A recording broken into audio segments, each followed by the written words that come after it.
dilis dito na. Yan. Di na durog-durog mo pa yung ano.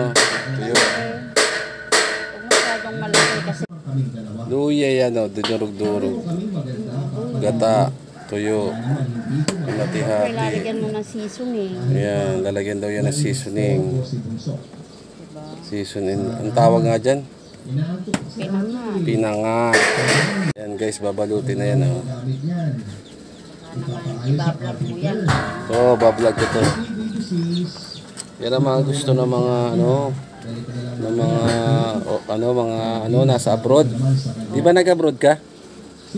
Nag-abroad ka ba? Ha? Ulit-ulit? Saan? Sa Hong Kong? Hindi. Thailand?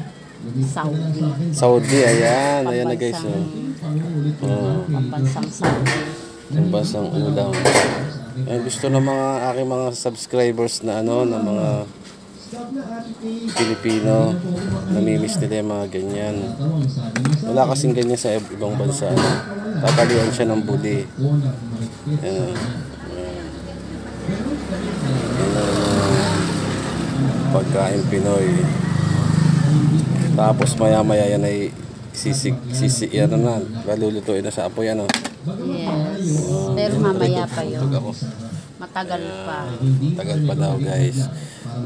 Matyaga, masusing pagbabalot. Yan naman ang background natin, si Baba Dudut. Wala kang dilis dito na. Yan. Di na durog-durog mo pa yung ano. Tuyo. Huwag masyadong malaki kasi Luya yan o. Durog-durog. Gata. Tuyo. Hati-hati. lalagyan mo ng seasoning. Yan. Lalagyan daw yan ng seasoning. Diba? Seasoning. Ang tawag nga dyan? Pinangat. Pinangat. Yan guys. Babalutin na yan o.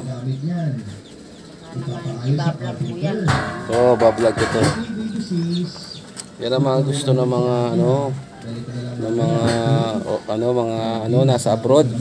Di ba nag-abroad ka? Nag-abroad ka ba? Ha? Ulit-ulit? Saan? Sa Hong Kong? Hindi. Thailand? Saudi.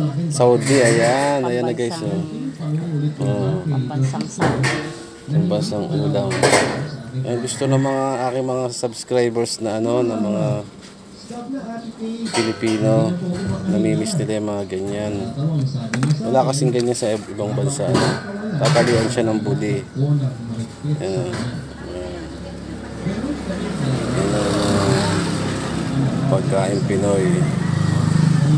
Tapos maya-maya yan ay yan na, malulutuin na sa apoy ano. Yes. Pero mamaya pa yun. Matagal pa. Tagal pa daw guys. Matyaga, masusing pagbabalot. Yan naman ang background natin, si Baba Dudut.